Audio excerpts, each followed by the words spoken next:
Okay, let's unpack this right from the jump. In the world of professional boxing, you have nicknames that are, just okay. Right. You have nicknames that are pure marketing gimmicks. And then you have nicknames that serve as a legitimate warning label for the human being standing across the ring from you. Mm-hmm. And today, we're talking about a man whose nickname was Bazooka. Rafael Bazooka Limón. And honestly, looking at the tapes and the records, it wasn't just a cool name. It described his style, his temper, and the absolute explosiveness of his entire career. Exactly. We're looking at a two-time world champion, a Mexican boxing legend, and a guy who was involved in one of the most brutal rivalries the sport has ever seen. For sure. But here's the thing that really hooked me when I started digging into the stack of notes and biographical records we have here. His life story reads like a movie script. Oh, absolutely. I mean, a script that a studio executive would reject because it sounds too made up. It really does. There are twists in his biography that happen before he even puts on a pair of gloves that are harder to believe than the fights themselves.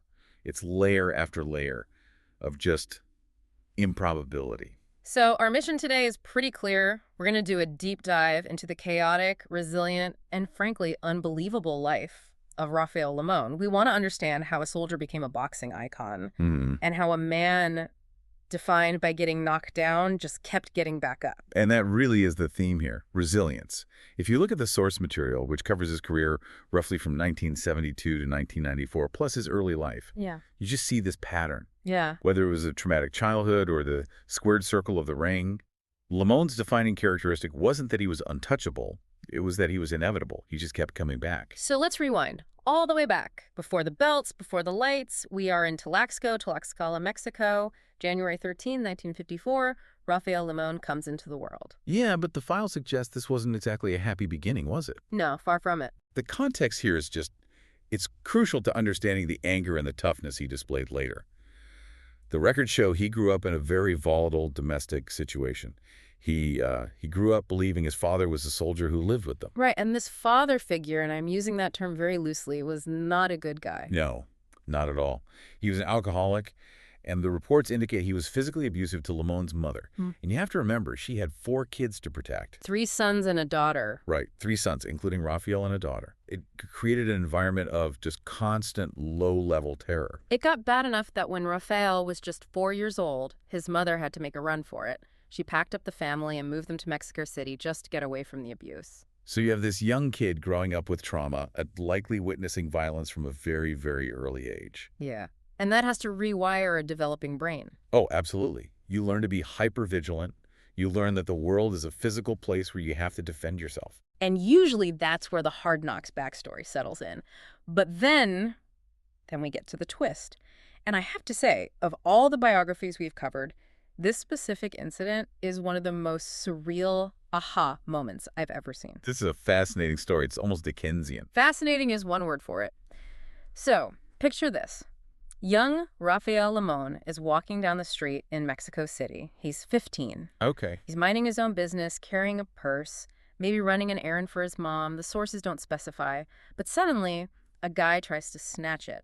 A mugger. A classic street crime scenario. Right. Now, most 15-year-olds might freeze or just let it go. Limón, he reacts instantly. He punches the thief. Wow. Bam! Then he takes off running home to safety. Because it's a fight-or-flight response, and he chose fight, then flight. Exactly. So he gets home, heart pounding, probably telling his mom what just happened. But then, a few minutes later, there's a knock at the door. Oh, no. The mugger followed him. He followed him. This is where you'd expect a confrontation or, a police report. Instead, his mother opens the door, looks at the mugger, looks at Rafael, and makes an introduction. Wait. She introduces the purse snatcher as Rafael's biological father. You're kidding me. That's how he meets him. That's how he meets him. The first time he physically connects with his biological father, it's a punch to the face during a robbery attempt. I mean, you can't write that. Nice to meet you, Dad. Sorry about the left hook. It's unbelievable. But if we connect this to the bigger picture of his career, it's actually quite revealing. It shows that Limón had a fighting instinct long before he had any training. That's a great point. He was reacting to a threat with aggression, not submission. That punch on the street was a precursor to the bazooka he'd become in the ring. He didn't need to be taught to swing. He just needed to be taught how to aim.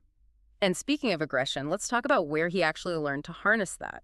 He ends up joining the Mexican army. February 14, 1972. And that's interesting psychologically, right? He ends up joining the same profession as that abusive stepfather figure he grew up fearing. He enters a world of strict discipline. And the way he discovers boxing is just as accidental as meeting his dad. He isn't looking for glory. He's just a soldier. One day, he's watching some friends spar. And this is where that personality quirk comes in. He sees a friend get bloodied in the ring. Now, most people, especially if they aren't fighters, might wince or look away. Yeah, you'd feel bad for the guy. Limón. He starts laughing. He found it funny. He did. And there was a major on-duty Major Aces, according to some accounts, who did not appreciate the laughter from the sidelines. It was disrespectful. So he calls him out. Yep. Basically, you think it's funny, you get in there. And he does. He steps in, totally untrained, just running on instinct and, that toughness he built up on the streets. And guess what? He's good at it. He was a natural. But it wasn't just that he was tough. The Army realized they had a specific type of weapon on their hands because of his stance. He was a southpaw. He was a southpaw. Okay, let's pause on that for a second because we hear southpaw a lot in boxing, like in Rocky. But for the listener who maybe doesn't watch fights every weekend, why is being a southpaw such a big deal? It's a huge disruption to the geometry of a fight. I mean, most people are right-handed or orthodox. They stand with their left foot forward and jab with their left hand. So it's a mirror image of that. Exactly. A southpaw stands with the right foot forward and jabs with the right. And because the vast majority of fighters are orthodox, they spend their whole lives training for punches coming from certain angles. Right. When you fight a southpaw, suddenly the power hand, the bazooka, in this case is the left hand, and it's coming from an angle you just aren't trained to see. It makes everything awkward. The feet get tangled. The heads clash more often. It's a nightmare. So he had this raw power and this naturally confusing stance. Right. He trained with the Army for about 3 months, but they realized he needed polish. They sent him to a real pro, Alfredo Kid Rapidez Cruz. Kid Rapidez. I love these names. A former pro boxer and a noted trainer. This was the transition from a brawler who laughed at blood to a refined, well, somewhat refined prize fighter. I love that you say somewhat, because Bazooka wasn't exactly known for being a technician, was he? He wasn't out there dancing. Not in the classical sense, no. Yeah. He was a pressure fighter, a swarmer. He was awkward, he was tough, and he was just relentless. He would eat 2 punches to land one of his own. Because he knew his one punch hurt more. Exactly. So he turns pro, he starts racking up wins. But you can't talk about Rafael Limón without talking about the other half of his soul in a weird way. You have to talk about Bobby Chacon. The rivalry. This is the defining rivalry. I mean, in boxing history, you have Ali versus Frazier, Gatti versus Ward, and you have Limón versus Chacon. It was a 4-fight saga that spanned 7 years. And it had everything. It wasn't just 4 fights. It was a narrative arc. Let's walk through this because the progression is wild. It starts in 1975, December 7th in Mexicali. At this point, Bobby Chacon is a star. He's a schoolboy. He's heavily favored. Limón is the underdog, fighting on home soil in Mexico, and he shocks the world. He beats the favorite via a 10-round unanimous decision. That put him on the map. It proved he wasn't just some tough guy from the Army. He was world class. But the story doesn't end there. They meet again in 1979, and this one gets messy. The record says technical draw. What happened there? A technical draw usually happens when an accidental foul stops a fight early. In this case, it was a clash of heads in the 7th round. Which goes back to what you were saying, southpaw versus orthodox. Exactly. Their heads are on the same line. Limón got cut, the fight was stopped. And because it wasn't a completed bout, it's a draw. So you have 1 win for Limón and 1 non-result. It leaves things totally unsettled. The tension is just building. So they have to do it a 3rd time, March 21st, 1980. This time, they're in Los Angeles Chacon's backyard, basically. And looking at the notes, the tide turns here. It does. It's another war, as always. Yeah. But Chacon squeezes out a split decision victory over 10 rounds. So now, if you're keeping score, Limón has a win, a draw, and a loss against this guy. It's perfectly balanced. Which creates this incredible demand for a resolution. But what's fascinating is that while this personal war with Chacon is happening, Limón is also riding this roller coaster for the world title. Oh, absolutely. He's fighting the absolute killers of the division. We have to mention the heartbreak before the glory. February 1979, he gets a shot at the WBC super featherweight title against Alexis Argüello. And for those listening who might not know, Alexis Argüello, El Flaco Explosivo, was an absolute legend, one of the greatest punchers, period. And it went about as tough as you'd expect. Limón gets stopped, 11th round knockout. That's a crushing defeat. For many fighters, getting knocked out in the 11th round by a legend like that is the peak of their career. It's the almost made it moment. But this goes back to our theme, resilience. Exactly. Limón didn't fold. No, he didn't. Right. In 1980, Argüello vacates the title. It's up for grabs. And who steps up? Bazooka, Limón.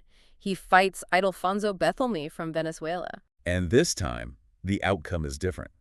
We're in the 15th round, the deep waters. And you have to remember, back then, championship fights were 15 rounds, not 12. That extra 9 minutes is pure torture. It really is. And Limón finds the energy. He knocks him out in the 15th. He becomes the WBC super featherweight champion. He reached the mountaintop.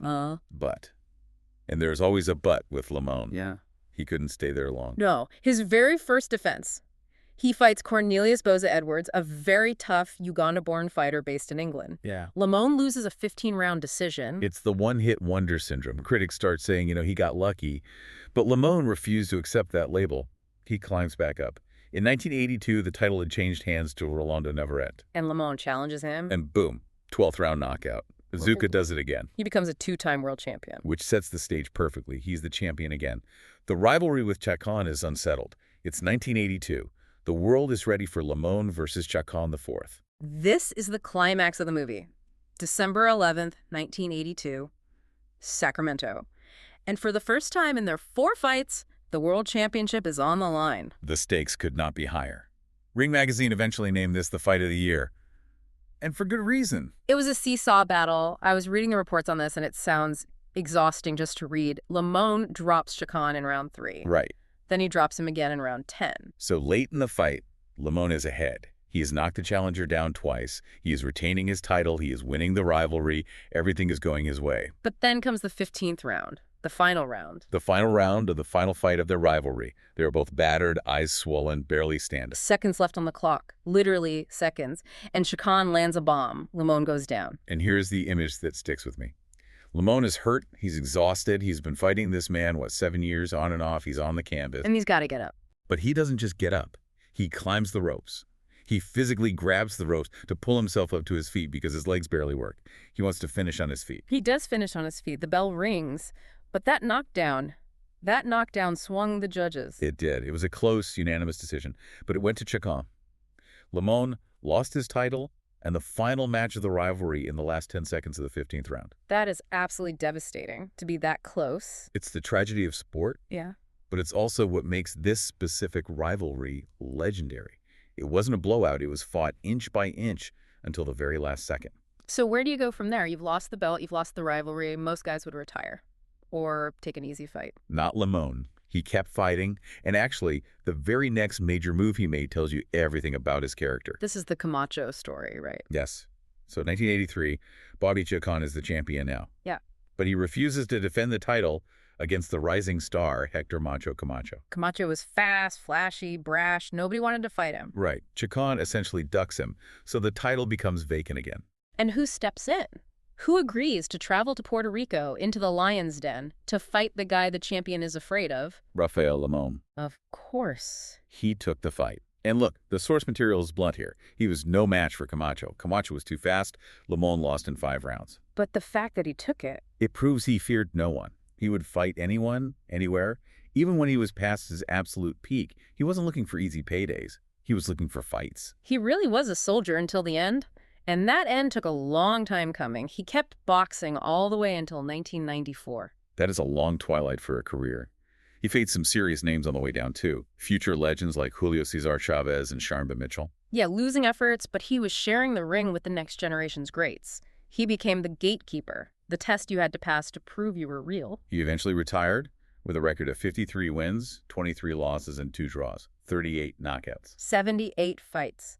That is a lot of mileage on the human body.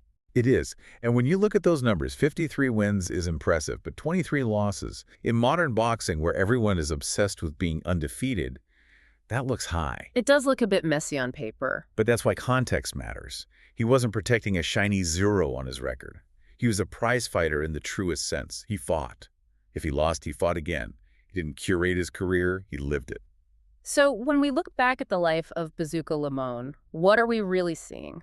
We see a kid from Tlaxcala who escaped abuse.